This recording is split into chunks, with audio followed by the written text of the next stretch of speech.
Começa agora mais um Fora da Janela. Eu sou a Laiane e você já sabe que a gente está algumas semanas sem aparecer. A verdade é que nós estamos nos reformulando. A minha parceira, Pamela, precisou se afastar por um tempo indeterminado. Mas o Fora da Janela não vai parar. Eu vou continuar aqui a cada semana trazendo alguém para conversar fiado comigo sobre todos os assuntos. E antes de começar o episódio de hoje, eu queria agradecer a Pamela, que foi minha companheira até aqui, e que eu espero que retorne em breve. Mas o assunto do episódio de hoje é arte, e a convidada de hoje é alguém que lida com as diversas manifestações artísticas. Hoje eu chamei a Renata, uma amiga antiga. A Renata ela é formada em letras, ela é pós-graduanda em literatura e biblioteconomia. Ela trabalha atualmente como redatora na Faculdade ProMinas e participa de projetos voluntários há muito tempo. Ela ajuda no projeto Literatura na Praça, aqui na região do Vale do Aço, e há mais ou menos 2 anos ela lançou o próprio projeto, o Clube da Leitura Leitores Inoxidáveis. E agora, na pandemia, ela está com outro projeto, que é o Aqui Eu Conto, que é um encontro online, semanal, para discutir conto, poesia, música e crônica. Então, Renata, seja muito bem-vinda. Obrigada. Eu queria que você falasse um pouquinho sobre você e sobre esses projetos que você participa. Então, meu nome é Renata, né, como a Laiane já me apresentou, e eu sempre gostei desses projetos, assim, porque, na minha visão, eu acho que ajudar, fazer projeto voluntário é o que me faz feliz. Então, assim, eu sou uma pessoa que eu gosto muito desses projetos. E há mais ou menos uns 5 anos atrás eu conheci a Cléria, que é uma professora aposentada, né? E ela tinha esse projeto Literatura na Praça, que é mais uma biblioteca itinerante mesmo, né? A gente escolhe uma pracinha do bairro, leva livros, faz contação de história, as crianças vestem fantasia, é um momento assim de leitura, para incentivar a leitura. E aí eu comecei esse projeto com ela, e ia, né, junto, apoiava, e aí depois eu recebi um convite do Hotel Dom Henrique, recebi um e-mail, na verdade, né, falando que eles iriam começar o Dom Henrique Cultural. E se eu tivesse algum projeto, assim, ou conhecesse alguém que tivesse algum projeto cultural, que eles estariam de braços abertos para receber. Então eu aproveitei isso, e numa conversa com uma amiga minha vizinha, nessa mesma semana ela tinha me mandado uma mensagem, falando assim, era uma mensagem sobre um sebo que tinha em São Paulo. Aí ela foi reclamando comigo no WhatsApp, que aqui não tem sebo, que aqui a gente é mais difícil, né, a gente ter acesso à literatura. Aí ela me mandou uma outra reportagem falando sobre um clube de leitura em Belo Horizonte, que tinha um clube de leitura só para mulheres. Aí ela foi e falou comigo, nossa, faz um clube de leitura pra gente. E eu fiquei pensando, fazer um clube de leitura? Pra que fazer um clube de leitura? E aí, durante o dia, eu fui amadurecendo aquela ideia. Eu falei, nossa, fazer um clube de leitura? Acho que eu vou fazer um clube de leitura. E aí, eu aproveitei, fui até o hotel, né? Teve um evento lá, encontrei com a Andréia, que é a dona do hotel, e falei com ela que eu havia recebido um e-mail falando sobre o Dom Henrique Cultural e que eu tinha um projeto. Aí ela falou, traz o seu projeto. E aí, começou esse clube de leitura, né? Há 2 anos, com o intuito de incentivar as pessoas a lerem mais. Porque no mundo onde, né, a tecnologia está cada vez mais avançada, as pessoas ficam muito tempo, né, no celular, nas redes sociais. E eu vi isso como professora também, que a leitura de livros, né, vem caindo assim drasticamente. Eu falei, não, vou fazer uma coisa para tentar trazer esse povo de novo, para resgatar essas pessoas que gostam de ler e também para incentivar aquelas pessoas que não têm o hábito, mas querem adquirir o hábito, né? E aí nasceu esse projeto. A gente faz os encontros, né? Todo mês, faz a votação do livro, mas devido à pandemia, eu acabei optando por fazer o projeto online. Mas como o projeto do clube de leitura é só uma vez por mês, algumas pessoas estavam sentindo falta e algumas não podiam participar devido ao home office. Então eu criei um segundo projeto chamado Aqui Eu Conto, que é um projeto semanal para poder discutir textos pequenininhos, conto, poesia, música e crônica. Então, assim, a pessoa conseguir, mesmo ela trabalhando no home office, ela teria condições de ler aquele texto pequeno para discutir. E aí eu vou tentando, né? Passo de formiguinha para poder trazer as pessoas para dentro da literatura, que também é uma arte, né? Isso é muito bacana, né? E esses seus projetos são muito interessantes. Eu já falei isso com a Renata. falo de novo hoje, que a Renata ela é uma possibilitadora, né? Ela torna acessível a literatura, algo acessível. Eu acho isso muito legal, porque ela é alguém que vai lá e faz acontecer. Ela pensou, ela sentiu essa necessidade, foi lá e fez. Isso é muito legal, tá de parabéns. Os projetos são lindos, são necessários. Obrigada. É muito legal mesmo. Então, pra gente entrar, gente, no nosso tema, né, de hoje, que é a arte, quando a gente fala de arte, é comum que as pessoas pensem imediatamente nas esculturas gregas, né, nas telas de pintores conhecidos, mas na verdade a arte são as diversas manifestações, né, como música, dança, literatura, cinema, arquitetura, pintura, entre tantas outras coisas. É uma forma de expressar sentimento, identidade, opinião e diz respeito a várias culturas em todos os tempos. Então a arte não tem um rosto só, né? Ela não tem uma classe social específica. Ela é universal, porque ela fala sobre a beleza, sobre a humanidade, sobre o que a gente é como povo, né? E a Renata, né? Você é bem envolvida, né, Renata, com essas várias manifestações. Eu sei que você toca, você dança, você desenha, você já participou de exposição, tá envolvida com a literatura, né? Eu queria saber, como que começou esse seu interesse? O que é que te trouxe aí pro mundo da arte?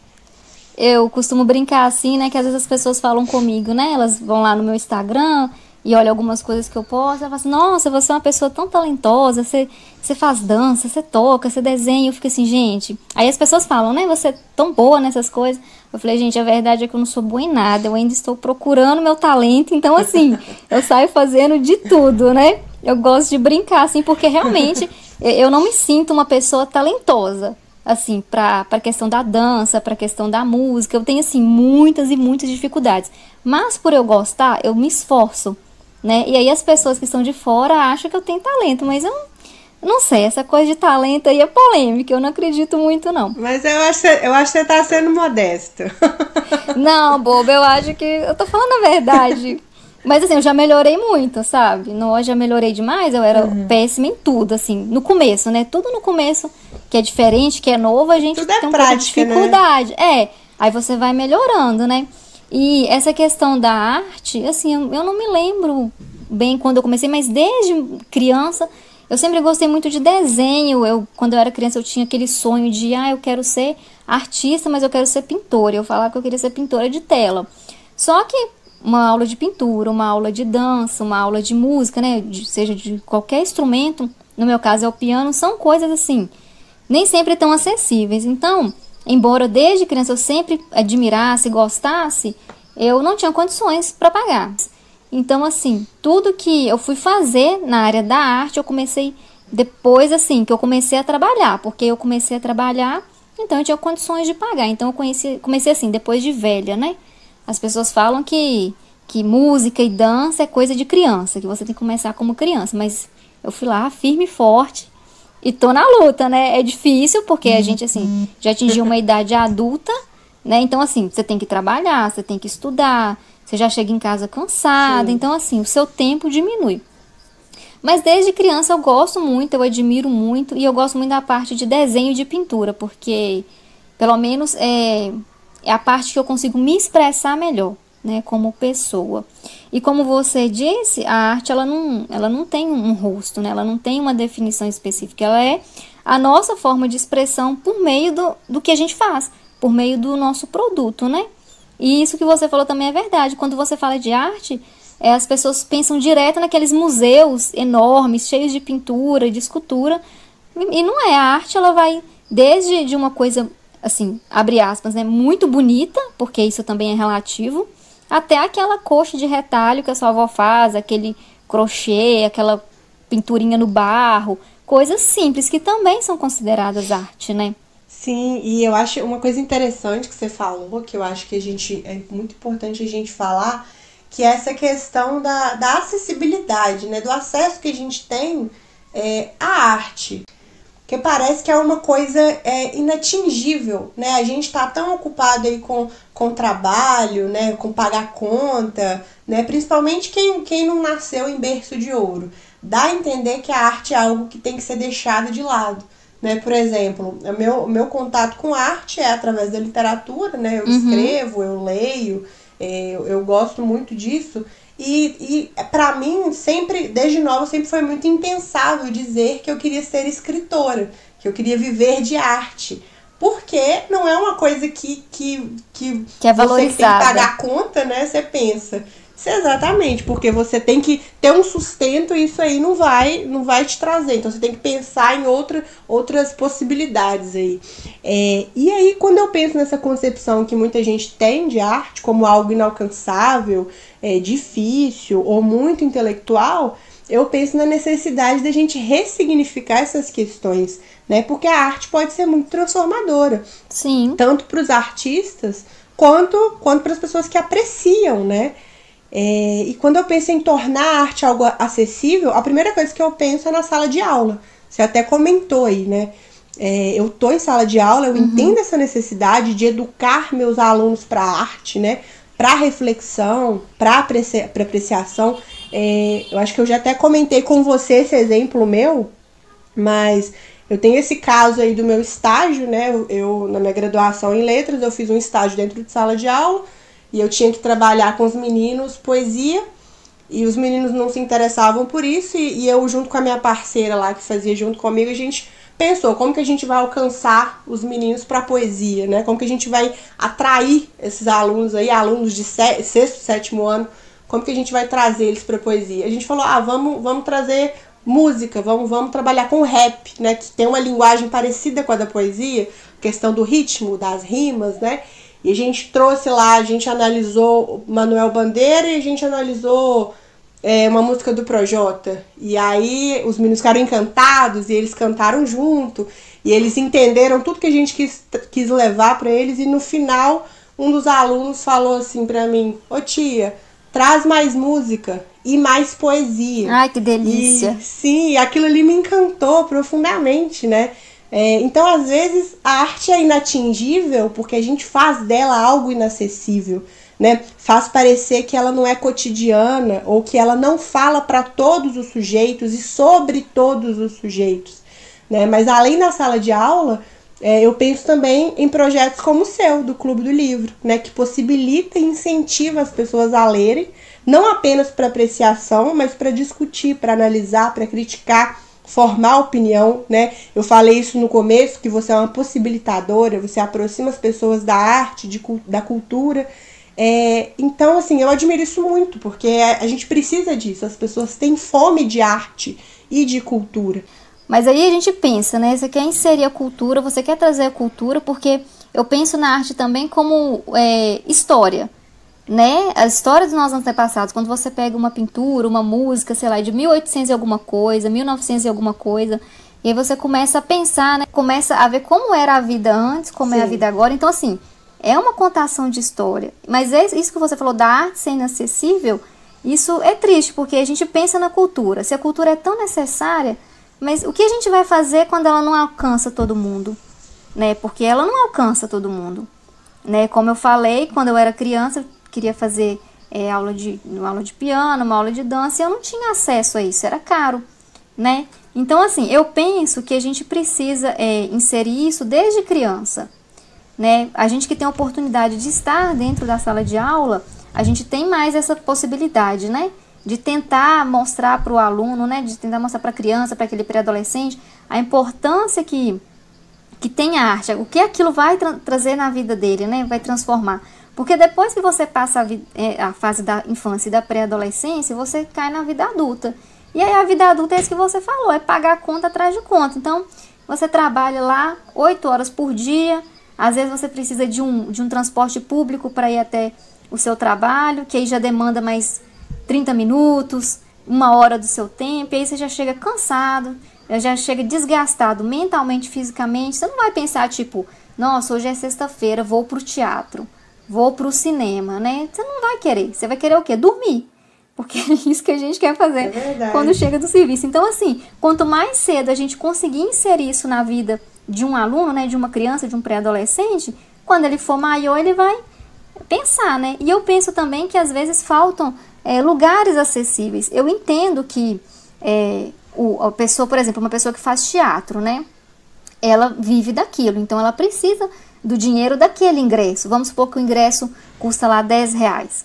Só que R$10 para mim e para você que trabalha é um preço acessível, mas tem outras famílias que não podem nem pagar isso, né? E às vezes, tipo assim, a própria cidade não tem um local para isso, não tem um teatro. Então, por exemplo, tem um teatro, mas fica muito longe de determinados lugares. Então, uma pessoa que mora num bairro muito longe do centro, né? Por exemplo, nós temos aqui a Fundação, né? Que é uma casa de cultura, e temos o hotel também que faz esses projetos culturais. Uma pessoa que mora num bairro muito distante, ela vai pensar, não, vou gastar tanto tempo para chegar lá, vou gastar ou com passagem, ou com Uber, ou com gasolina, aí eu chego lá ainda vou ter que pagar esse ingresso, vou ter... Então, assim, a pessoa começa a pensar muito nisso, ela não vai, né? Ela não vai querer vir.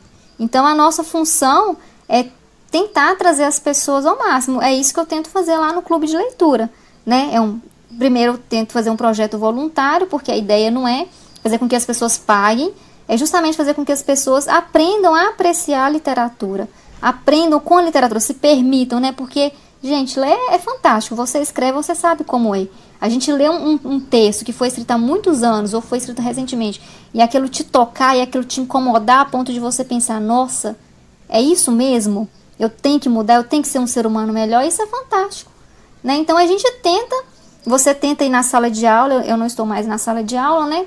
Mas quando eu estava, eu também fazia o possível, porque é difícil, né? A tecnologia está aí, é mais atrativa do que abrir um livro e ler. Ler é cansativo, ler é chato, né? Ler é coisa de velho. A gente ouve muito essas coisas. Mas a ideia é justamente inserir e reinserir as pessoas nesse meio, né? Então, a gente cria os projetos com o intuito de fazer com que as pessoas sintam essa necessidade, despertem, né? Porque a arte, ela é necessária para o ser humano. Eu acho que a gente não foi educado para essa apreciação, né? Para cultivar esse hábito. Também acho. E eu acho assim, a gente ainda tem muito caminho para andar, porque, por exemplo, para falar no episódio de hoje, eu estava vendo alguns assuntos, né?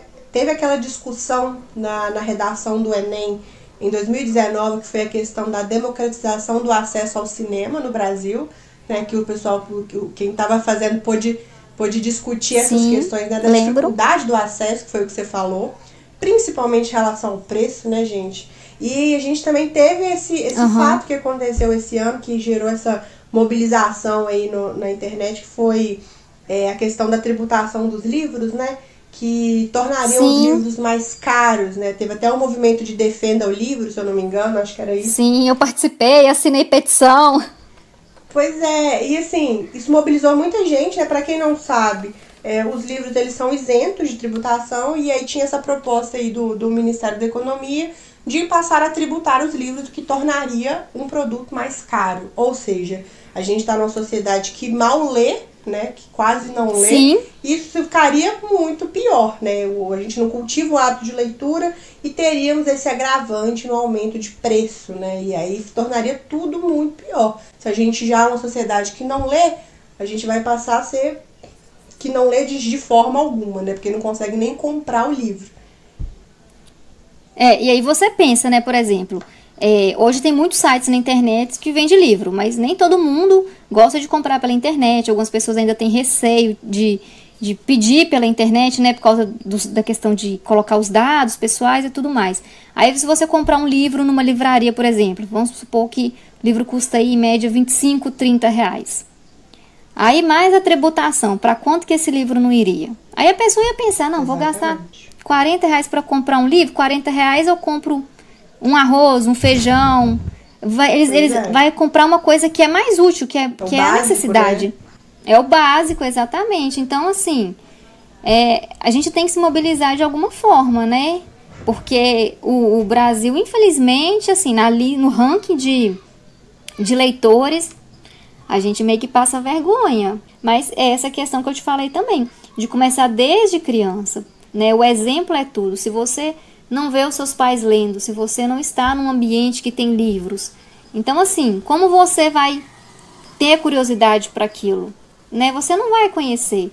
Então, assim, eu vejo a escola, como você falou, a escola, assim, é o local que o aluno pode tentar tudo, né, tendo uma pessoa para orientar, né, ter um professor para orientar, é o lugar mais assim, mais acessível.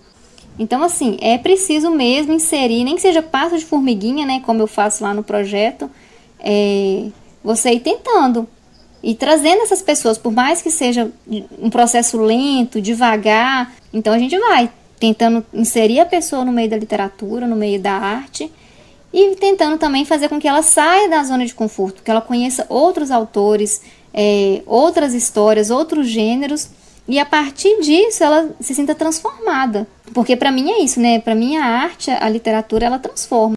Pois é, eu acho que você tocou num ponto aí sobre essa questão do interesse também das pessoas, né? Que eu acho que a gente precisa, a partir do momento que a gente está envolvido com a arte, ou a gente se interessa, a gente precisa se colocar aí no lugar de também propor uma transformação da sociedade, para também entender a arte como sendo algo básico, né? Porque aí tem essa questão assim, não vou comprar um livro, não vou ao cinema, não vou fazer isso. Às vezes a pessoa consegue fazer, mas ela não se interessa, porque ela não acha que aquilo é necessário para ela, né? Só que a arte, ela tem ela conta a nossa história, ela reflete a nossa essência, né? Como ser humano. Então eu acho que realmente é uma questão muito fundamental. E é isso que você falou, né? A arte, ela tem essa função de provocar, de tirar do lugar, de incomodar, né? Ela tem a função também de encantar, de confortar. A gente percebeu muito isso na pandemia, né? Quando a gente precisou ficar todo mundo em isolamento aí, eu acho que a arte veio como um respiro, né? Os livros, os filmes, né? Até se a gente for parar para pensar, por exemplo, em série, né? Isso tudo é uma manifestação artística. Isso aí trouxe um acalento pra gente, um conforto, né? Porque teve até alguns grupos que disponibilizaram, né, coisas de teatro gratuitas para poder assistir. Teve teatro até no shopping mesmo, né? Você colocava o seu nome lá, eles colocavam a sua foto na cadeirinha e você assistia a apresentação online, né? Então, assim, foi isso mesmo que você falou. Essa pandemia veio, assim, todo mundo ficou surtado, porque eu fiquei surtada. Então, assim, se não tivesse um filme, se não tivesse uma música, se não tivesse um livro, o que a gente ia arrumar? Porque pra mim foi e está sendo difícil, né? E eu passei muito tempo vendo filme, lendo livro, né, para poder distrair mesmo, para poder repensar, né? A gente começa a repensar valores e determinadas ações. E é isso, aí acaba que, assim, por mais que nós estejamos distantes um do outro, isso também conecta a gente, né? Então é isso, a arte, ela é tudo isso que a gente falou, né? Ela é bela, é confortante, é conexão, né? Mas ela também é crítica, ela provoca, ela confronta, ela transforma, né? A Renata falou aí uma coisa muito forte, a arte, ela é transformadora. Ela tem uma função social muito importante, porque acaba sendo um reflexo da sociedade, da essência humana. Eu acredito que a arte faz com que a gente se enxergue como indivíduo e como sociedade. A arte serve para encantar, né, mas também para tocar na ferida, para tirar a gente do lugar. É uma representação da realidade. E é por meio da arte que a gente se analisa, que a gente se reconhece e que a gente se entende. Então a gente está caminhando para o final do episódio de hoje. Eu queria agradecer muito a você, Renata, por ter aceitado o convite, compartilhado com a gente sua experiência, né, suas visões de mundo. Foi muito enriquecedor, muito obrigada. Eu que agradeço. Espero que você volte aí posteriormente pra gente conversar sobre outro assunto. É super bem-vinda aqui. Só chamar. Ótimo. Então, gente, se você gostou, deixa seu like aí pra gente, comenta aí o que você acha de arte, qual é a sua relação com a arte, compartilha com seus amigos, se inscreve no canal, segue a gente no Spotify e até a próxima. Tchau, gente.